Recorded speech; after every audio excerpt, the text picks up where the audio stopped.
रहीम अस्सलाम वालेकुम वरहमतुल्लाह बरकातहू। दोस्तों, आप अपना यूट्यूब चैनल पाक न्यूज़ 25 देख रहे हो। मैं अहमद खान। अगर आपको वीडियो अच्छी लगे तो प्लीज चैनल को सब्सक्राइब कर दें। आपका बहुत बहुत शुक्रिया। अजीब माहौल बन चुका है पाकिस्तान में। हजारों की बेसी लोगों में नफरत पैदा कर रही है और ऐसा माहौल मैंने अपनी 60 साल तारीख में नहीं देखा, यानी कि 50 साल कर लें, 50 साल तारीख में नहीं देखा जितनी बेशर्मी इदारों में बनी हुई है। कोई इदारा अपना काम नहीं कर रहा है और हर अदारा यानी कि इस वक्त पाकिस्तान के खिलाफ काम कर रहा है।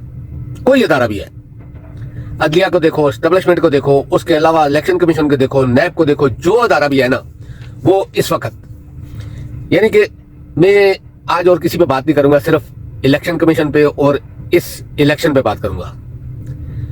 इलेक्शन करवाया इन्होंने, चलो जैसा भी हुआ, इलेक्शन हो गया।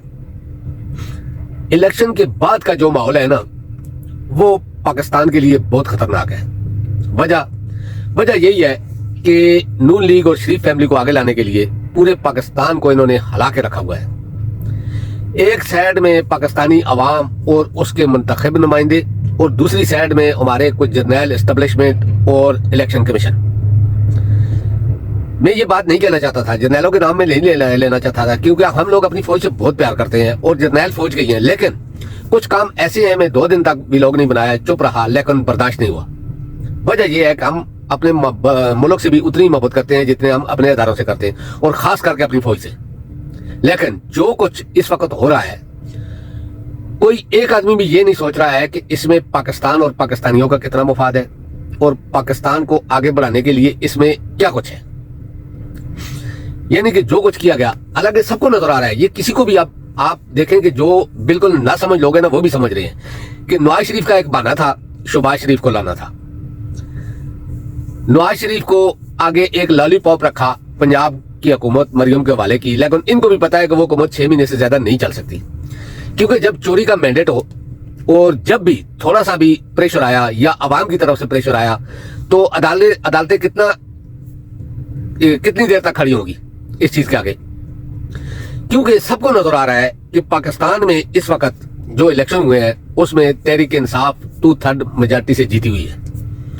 और यानी कि इलेक्शन वाले दिन भी रात को जब रिजल्ट अनाउंस हो रहे थे और जब रिजल्ट रुके उससे पहले तक भी हर टीवी चैनल पे ये सामने नजर आ रहा था।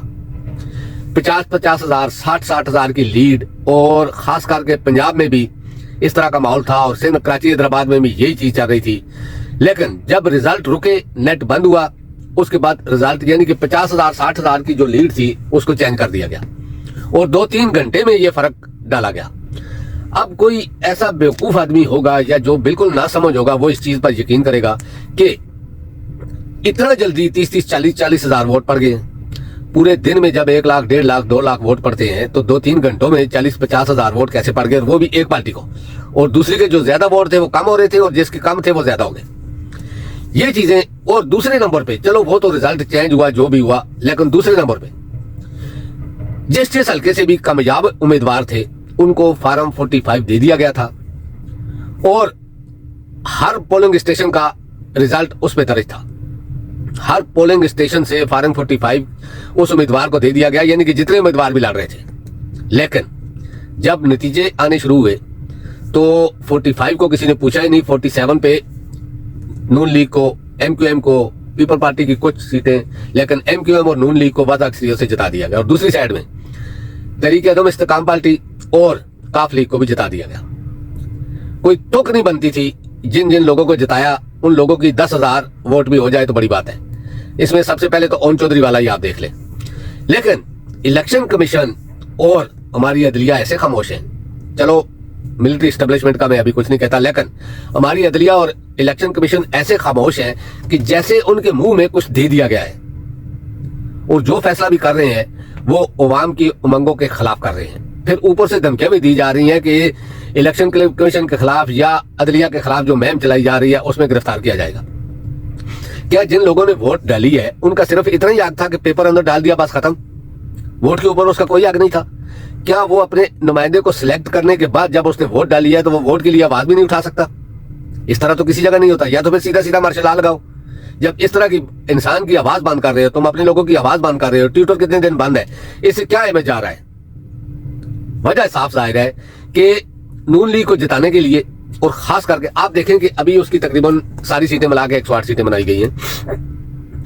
यकीन करो, मैं पहले दिन से कह रहा हूं 20 से 25 सीटें हैं उनकी, जाती जो इलेक्शन जीत के आए हैं उनके 20 से 25 सीटें हैं। चलो ये जो स्पेशल सीटें होती हैं ये औरतों की या कोई ऐसी अकलियतों की सीटें मिला के उनकी 30-35 हो जाएंगी, 30 भी नहीं 30 तक हो जाएंगी। लेकिन किधर से उठा के 108 सीटें उनको दे दी गई? और क्या ये इलेक्शन कमीशन का या अदलिया का या हमारे अदारों का ये इख्तियारात हैं कि वो अवाम के मैंडेट पे डाका डालें? फार्म 45 को छोर कह रहा है, फार्म 47 को छोर कह रहा है, रिजल्ट को छोर कह रहे हैं, वोट हालांकि चला चला के उस हल्के के कितने हल्कों के उम्मीदवारों ने खुद कहा है जो इस इलेक्शन में लड़ रहे थे तहरीक इंसाफ के मुकाबले में, वो खुद कह रहे हैं कि हमारे फार्म 45 के मुताबिक भी फलां आदमी जीता हुआ है। लेकिन ना इलेक्शन कमीशन और ना ही अदलिया इस चीज पे कोई एक्शन ले रहे हैं। तो ये रास्ता किस तरफ जा रहा है? मुझे तो खतरे की घंटी बज रही है मेरी नजरों में। वजह कि ऐसा ना हो कि कल अदारों के खिलाफ अवाम उठकर खड़ी हो जाए, क्योंकि जब इस तरह का माहौल होगा फिर आप एक और बात सोचें कि मैं कल जवेद चौधरी का एक प्रोग्राम देख रहा था जिसमें वो कह रहा था कि अली अमीन खान गंडापुर क्या तहरीक इंसाफ को और कोई आदमी नहीं मिला। लेकिन मैं उससे एक सवाल पूछना चाहता हूं, क्या यही सवाल तू मरियम नवाज या नून लीग के किसी आदमी से पूछ सकता है? अगर हो सके तो मुझे इसका जवाब दे दो कि क्या मरियम के अलावा नून लीग में कोई और इतना यानी कि एल नहीं था कि जो वजीर आला 13 करोड़ की आबादी का वजीर आला एक नाएल औरत जो आज तक काउंसलर नहीं बन सकी उसको उसका वजीर आला लगा रहे हैं? क्या तुम्हारे में इतनी गैरत जुर्रत शर्म है कि तू उनसे पूछ सकता है उनके किसी आदमी से कि मरियम के अलावा कोई नहीं था? जरा पूछ के तो दिखा। इस वक्त अली अमीन खान गंडापुर एक सियासी गैरतमंद आदमी है, सियासी है, कितने इलेक्शन उसने लड़े हैं, जीते हैं। मौलाना जैसे शख्स के हल्के में उसने मौलाना को हराया है। क्या मरियम काउंसलर बनी थी कभी, या अपने महल्ले का ही कोई इलेक्शन लड़ा था? मेरा ये सवाल जवेद चौधरी से है। लेकिन दूसरी साइड में आप देखेंगे जो आदमी भी आवाज निकालता है उसको उठा लिया जाता है। यही चीजें हैं जो नफरत पैदा कर रही हैं अदारों के खिलाफ। आप देखें कि पंजाब में जिस तरह कल यानी कि असेंबली में जब हलफ बर्दारी की तकरीब हुई तो उसी टाइम पे उसी रात को इमरान रियाज खान को उठा लिया गया। और मुझे ये समझ नहीं आती कि ये किस तरफ माहौल को ले जा रहे हैं। क्या सिर्फ एक पार्टी को आपने लोगों पे मसल्लत करने के लिए इतना बुरा माहौल पैदा कर लिया है कि आने वाले 50 साल लोग आपसे नफरत करेंगे? मैं जिनके लिए ये बात कह रहा हूं वो समझ रहे हैं। इतना मतनाजा बना दिया है आपने, जिस आदमी की तकरीबन 180 सीटें थी उसको आप सिर्फ 80 सीटें दे रहे हो। और दूसरा, ऊपर से इलेक्शन कमीशन को भी ये हुक्म गया है कि इनकी जो रिजर्व सीटें हैं वो अभी इनको नहीं देनी। वजह ये कि आगे सदारती इंतखाबात होना है, उसके बाद यानी कि सेनेट के इंतखाब आने हैं, और तहरीक इंसाफ को ये सीटें तब तक नहीं देनी चाहिए जब तक सेनेट के इंतखाब ना हो जाए, यानी कि सेनेटरों के। तो आप सोचो कि ये पाकिस्तान को किस तरफ ले जा रहे हैं। ये हुकूमत 6 महीने से ज्यादा नहीं चलेगी। मैं लिख के देने के लिए तैयार हूं, क्योंकि चलो मौलाना का तो मैं कुछ नहीं कह सकता, लेकिन जीडीए या दूसरी जमातें जो है ना वो इनको काम ही नहीं करने देंगी।